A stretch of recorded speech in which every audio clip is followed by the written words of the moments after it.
Namaste friends, Hari Om. This is Yogeshwar Shastri and welcome to the second part of the series on forced labor. Thank you for your great response to the first video. In this video, I'll be tackling the issue of death rate per kilometer. So you might be asking yourself, what's death rate per kilometer? Everything will become clear in the next few slides. But first, let me quickly recap what we did last time. So we looked at what is forced labor. We saw the definition. We looked at an example of forced labor, how it worked in practice. And we also saw that it was a pan-India phenomenon. So right from one end of India to the other, there wasn't any place where this wasn't practiced by the British. So let's have a look at what forced labor was actually used for.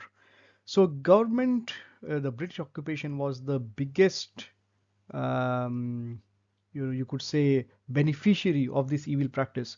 So they used it for building roads, canals, waterworks of every kind, so bridges, dams, reservoirs, wells, tanks, etc. Troop movement to, you know, carry the luggage of troops from one place to another, and for the movement of British officials. So this included all the bureaucrats, collectors, commissioners, police officers. And once the Public Works Department was created in mid 1800s, around 1850s, the PWD officials were also big users of this service.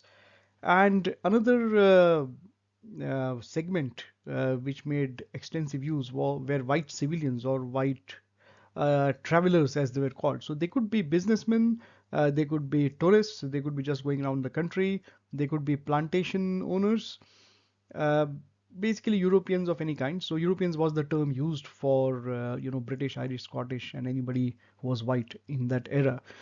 And they were also part of the gravy train. So we'll be looking at one example from road building, just to illustrate how this worked in practice.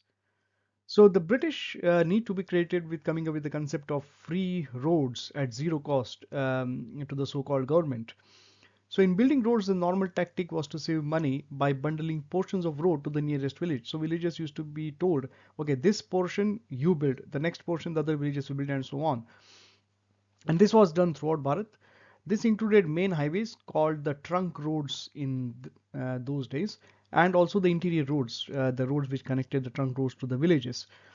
So for trunk roads, prisoners and everybody else was used. And for interior roads, it was really the villagers' unfortunate lot to pay tax and then to again work to build the road as well.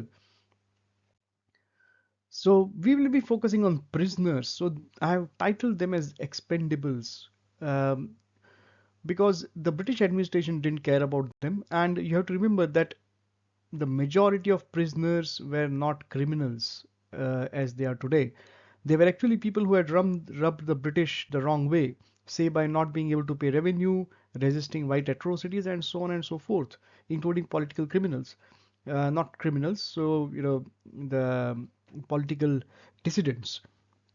And this was quite similar to slave labor employed by the Soviet Union, where prisoners were forced to dig canals, build roads, and do just anything that the Communist Party desired.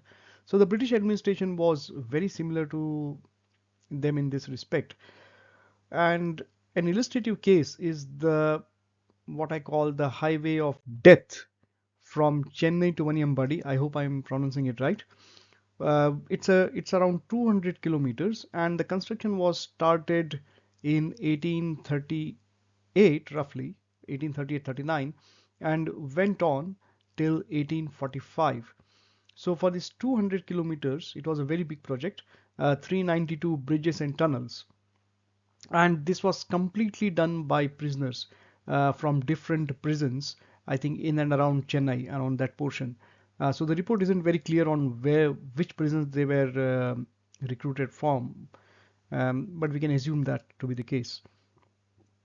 And another interesting remark in the report of the Board of Revenue is that the white officers or the British officers who were overseeing the project had no experience in anything to do with construction, so they learned on the way. And there's also another remark that the guards were extra harsh on the prisoners. So the reason I call it the highway of death is because the prisoners or Indians were falling dead like flies. The total number of deaths over the 7 years is around 19,845, so almost 20,000 people dead.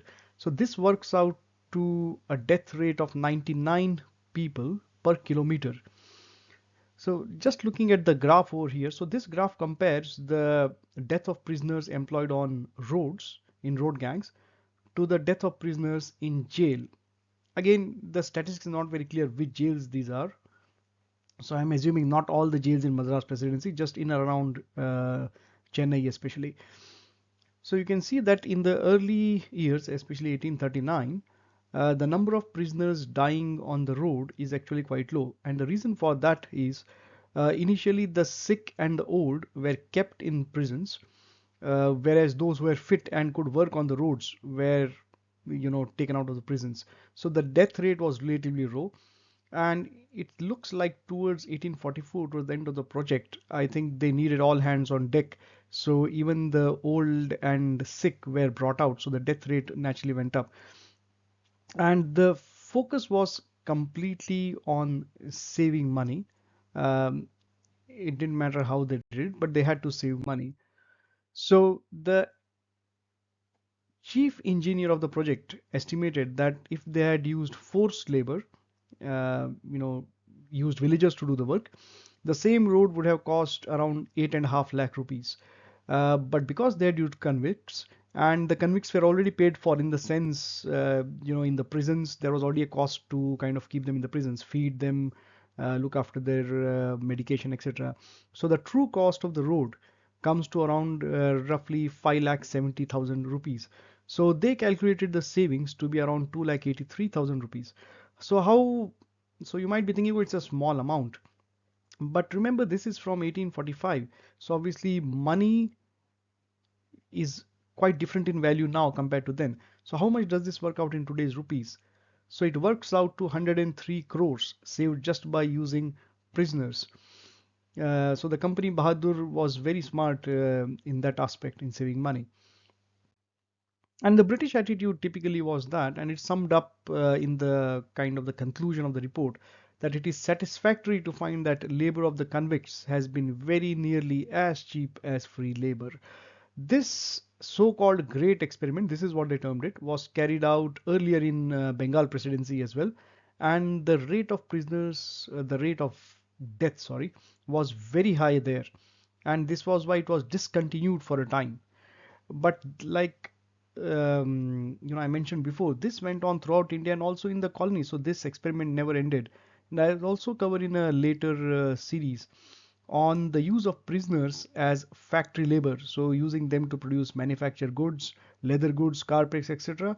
Uh, so that the jail uh, department could kind of fund itself. Okay. So in the next part, we'll be looking at the use of forced labor for the repair and maintenance of waterworks. And thank you for watching, and please do hit the like button, share and subscribe to this video, and do visit my blog where this subject is covered in a lot more detail in articles. Cool. Thank you very much.